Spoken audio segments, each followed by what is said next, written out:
Well, well, well. It looks like that mainstream critics have finally realised that the new Star Wars films are terrible. Or at least the one that is supposed to bring a close to the saga. Yes, the initial critic reviews of The Rise of Skywalker are out, and it comes in at 53% on the tomato meter for Rotten Tomatoes. To put that into context, that is as bad as Star Wars The Phantom Menace, but it comes as a massive surprise because what is universally known as the worst Star Wars film to date, The Last Jedi, came in at 91% for the critics, making us think that the critics were completely out of touch with what makes a good film. Which, to be fair, some publications are still completely out of touch with good filmmaking, and of course we're going to go through one of them right now, the Mary Sue. And I should say at this point that if there are spoilers in the review, then I'm just going to go through them. So if you want to remain spoiler free, but at this point why even bother, then simply don't watch the video till after you've seen the film. But my god, I'm going to have fun today. Anyway, let's get into the Mary Sue. Star Wars The Rise of Skywalker is objectively a good Star Wars film. I'm sorry, I've read the leaks. No, they're having spoiler alert, sorry, but having Palpatine alive after he clearly died and got obliterated by a Death Star blowing up, which disintegrates every part of it, yeah, having someone come back to life from that, that's objectively poor writing. That also makes Anakin Skywalker's or Darth Vader's character arc in the original trilogy completely bloody pointless. So simply your antagonist being alive being a massive plot hole in your story and your themes, yeah, your first sentence alone is laughable. Well, they continue. If you're a Star Wars fan who's not extremely online, that's pretty much all you need to know. If, however, you are part of the social media and fandom and the general discourse experience, hang on, it's going to be a bumpy ride. Well, if it's an objectively good film, it shouldn't be particularly bumpy to explain why. But it's the Mary Sue, so they're probably going to blame men or something, I don't know. The foremost thing I felt from The Rise of Skywalker was a need to catch my breath. Well, I'm sorry, I thought you were going to go for objectivity. If you felt something, that is subjective. The movie moves at a breakneck speed, which is impressive considering its 2.5-hour runtime. This film never sits still. Our heroes and villains are always moving, always on the edge of catastrophe, always talking fast enough to render finer plot points incomprehensible. That doesn't sound objectively good. If finer plot points can't be understood, that doesn't sound like an objectively good film. Always saved at the last second by some twist or another. Okay, so they've gone for the Rian Johnson route. There's nary a pause or a dull moment, and the first half is dizzying. Again, if it's dizzying, that doesn't sound very good. Motion and exposition filled, as you struggle to remember what the mission was before everyone is fleeing the scene again. So, finer plot points incomprehensible, and you're trying to remember what the mission was before they move on to the next thing. I'm sorry, that sounds like terrible, terrible writing. Bear in mind, this is a 4-star review. So, plot dizzying, you can't even remember plot points, and other plot points are incomprehensible. 4 stars. Bloody hell, this isn't The Guardian. And it only goes into more glowing recommendations. This can become tiresome. It's difficult to feel that stakes are even real when they are almost certainly expect someone to save the day and someone else to provide a hard-to-find object or discover an impossible solution at an improbable moment. This is an effective way to keep you on the edge of your seat, but it did make me wish that the audience and characters got a bit more room to breathe. Even so, the sense of being on constantly uneven ground is exciting. So, writing's terrible, but it made me feel good. Therefore, objectively good film. I mean, literally every single one of these has been, yeah, these are objectively bad points, but it made me feel good. And it's on the Mary Sue. It's literally just because Rey's a woman. That's like the only reason they like it. After a small paragraph praising the alien design and alien world, which is fine, they go on to say this. Ultimately, the plotting or plausibility of the setups don't matter much because we're not here for the seamless linear progression or logical thinking in our space opera.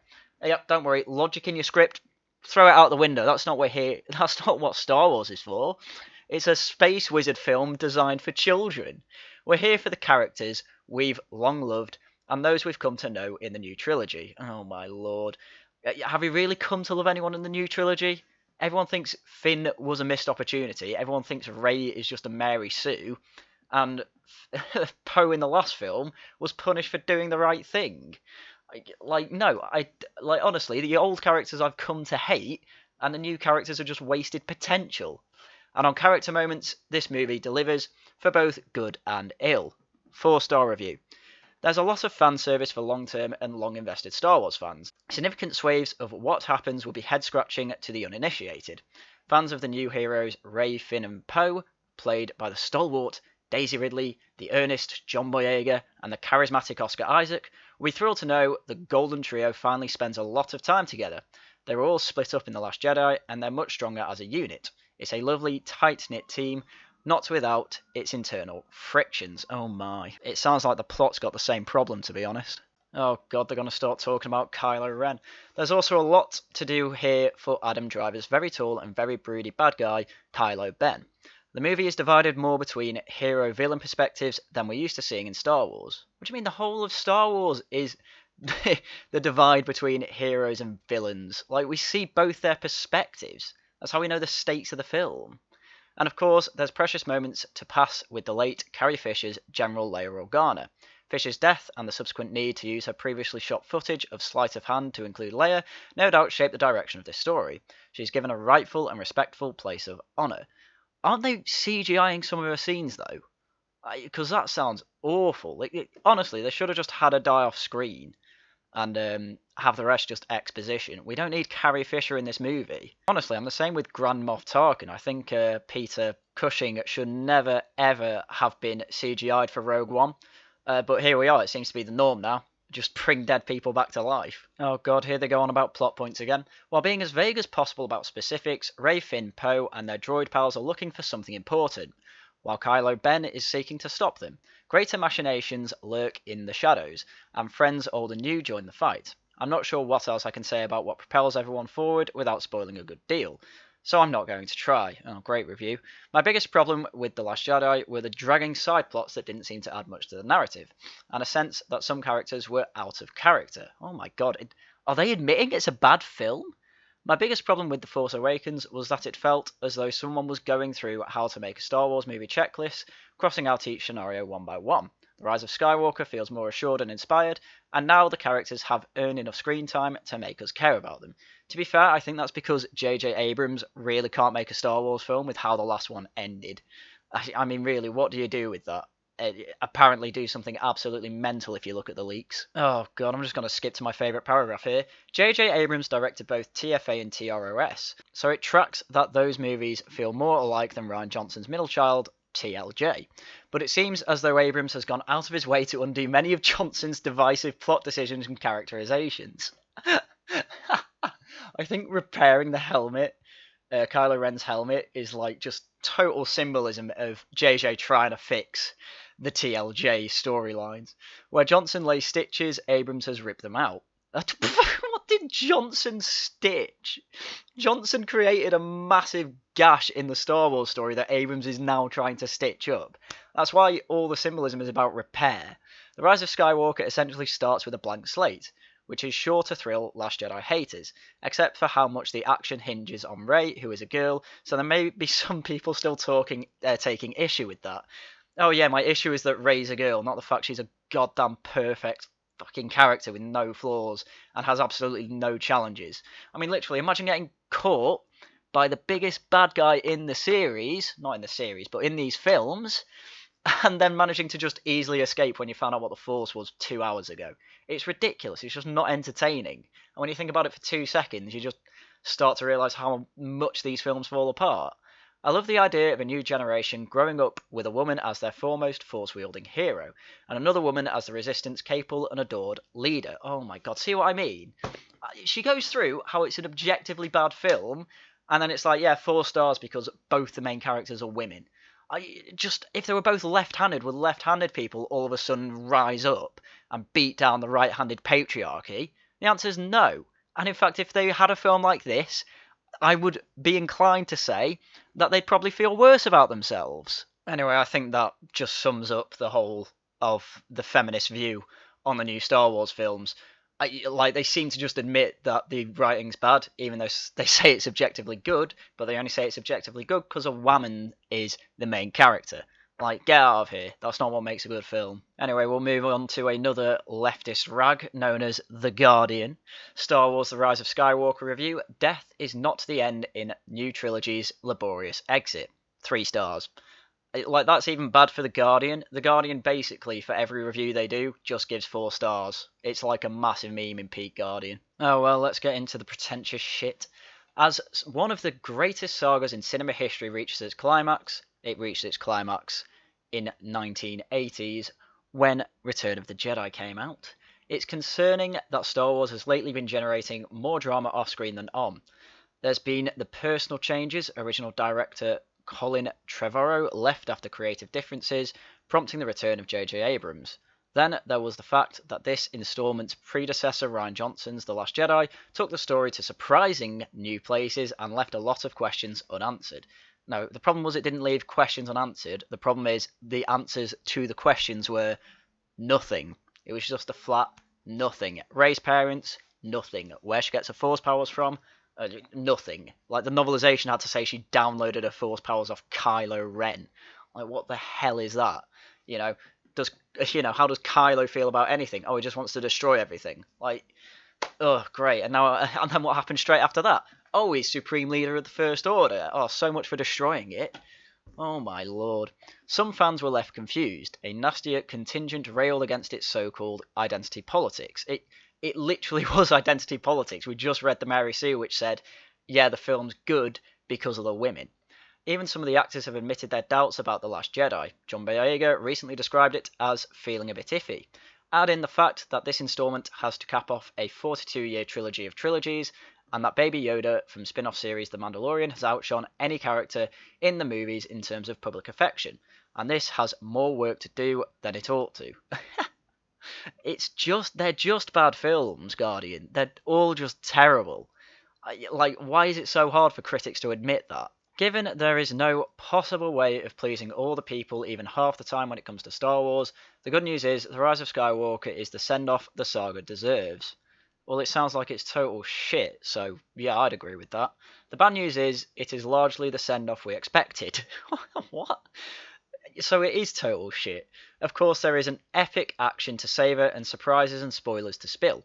But given the long build-up, some of the saga's big revelations and developments might be a little unsatisfying on reflection. Oh my. We're given little time to think about that though. The story gets moving quickly and barely pauses for breath. The Resistance gang is all brought together swiftly, including a cut and pasted Carrie Fisher. Yeah, respectful, the Mary Sue, that's what I'd call that. And in short measure, they're off on the Millennium Falcon on a kind of galaxy-trotting treasure hunt, told in quick, efficient strokes. The central characters, Daisy Ridley's Rey, Oscar Isaac's Poe, John Boyega's Finn, and good old Chewbacca, who gets a bit more to do this time, thank God he's more than an Uber driver, establish an easy, serio-comic camaraderie that makes you wish they'd spent more time together on screen. It's almost as if Rian Johnson's film was goddamn terrible. Goddamn terrible. Their whistle-stop tour is fleshed out with action set pieces, new characters and locations, and plenty of attractive visual detail in the margins. There's so much plotting and exposition, it feels like 2 movies condensed into one at times, and there is little downtime in which to really get into any character depth, but Abrams' knack for efficient storytelling and the old visual flourish carries it along, at least to the halfway point. Oh my. Let's see what they have to say about the second half. As for the dark side, it is no secret that Ian McDiarmid's old-fashioned Sith Lord Emperor Palpatine is back in the frame, along with Adam Driver's conflicted Kylo Ren, whose cracked mask hints all too obviously at his bruised inner turmoil, and the fact that JJ's trying to fix the films.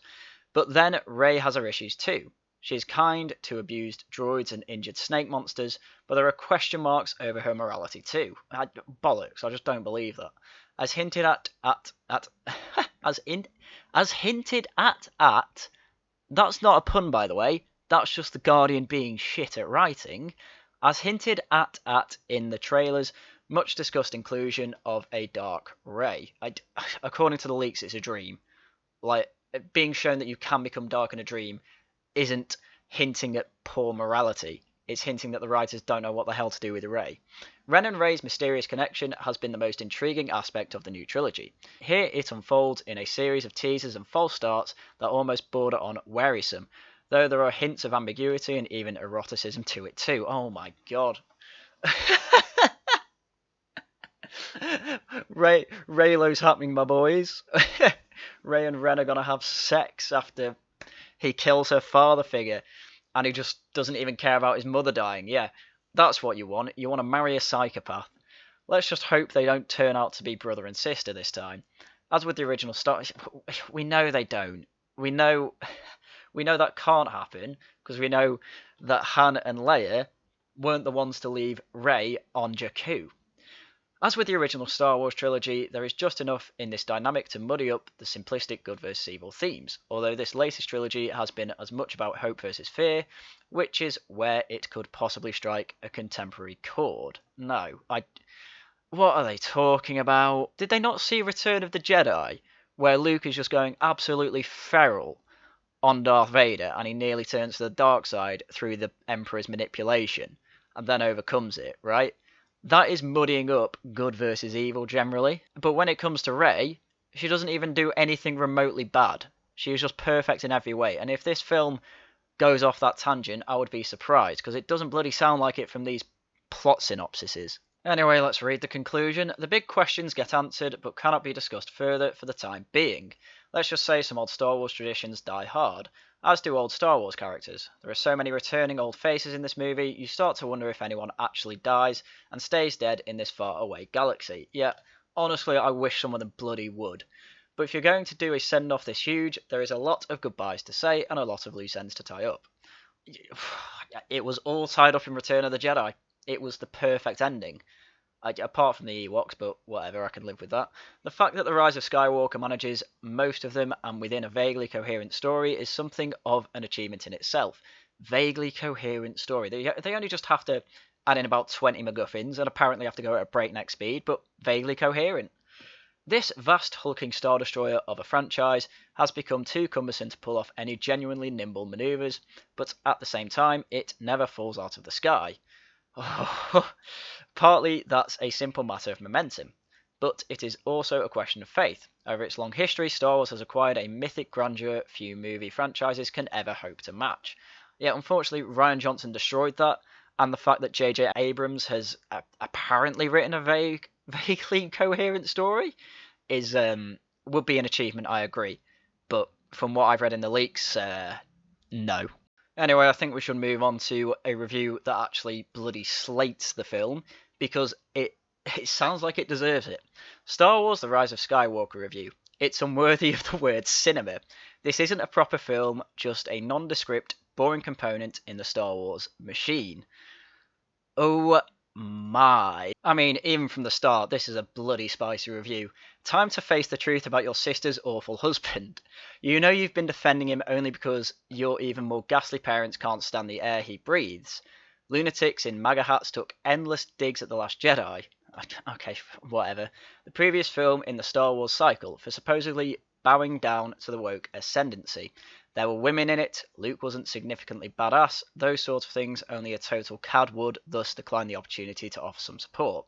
See, I thought it was going to be really goddamn spicy from the first paragraph. The second one's just a total straw man, but whatever, we'll see what the rest of it says. Let's stop kidding ourselves. Though significantly less bad than George Lucas's millennial prequels, the current trilogy struggles, hello Martin Scorsese, to satisfy any worthwhile definition of cinema. No amount of furious end-tying in Episode 9 can conceal that reality.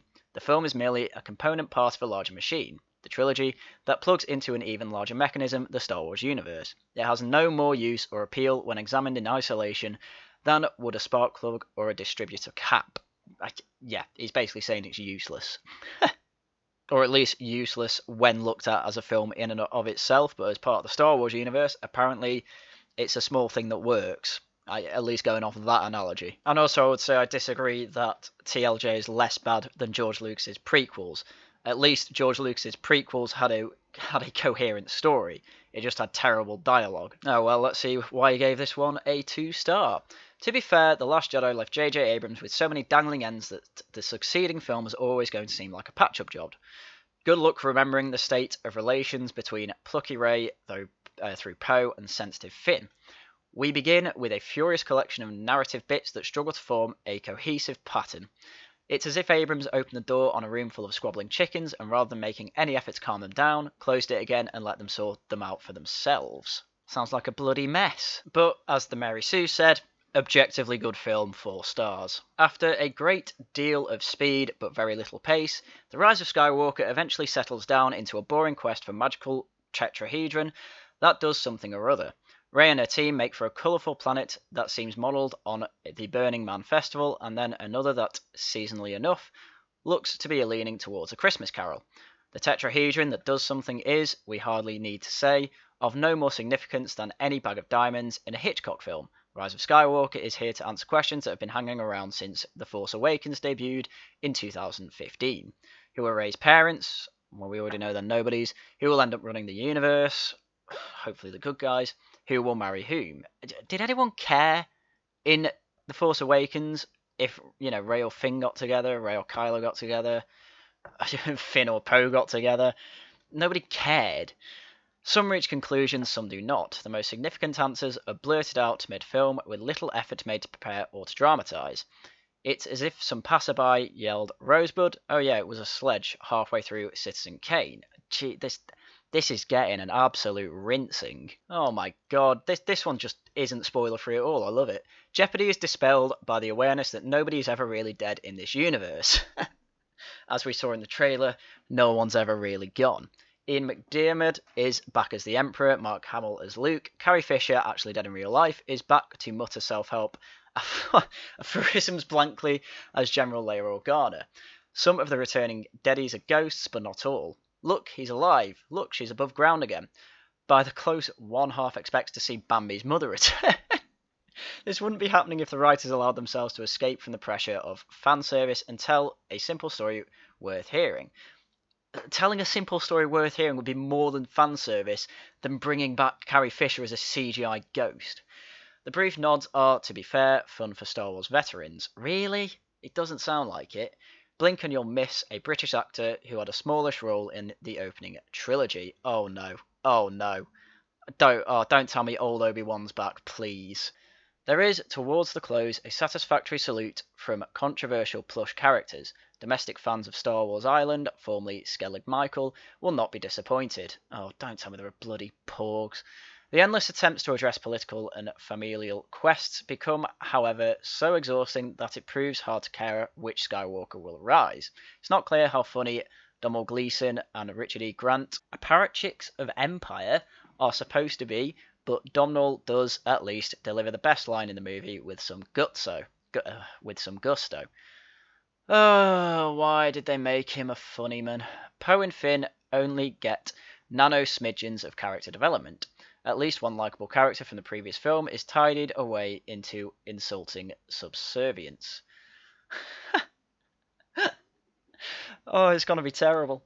Yet the component will just about fit in the prepared slot. Star Wars was modelled on John Ford's The Searchers and Akira Kurosawa's Hidden Fortress. The current content has more in common with the last update on your PC's operating system. Have fun watching the grey bar complete itself.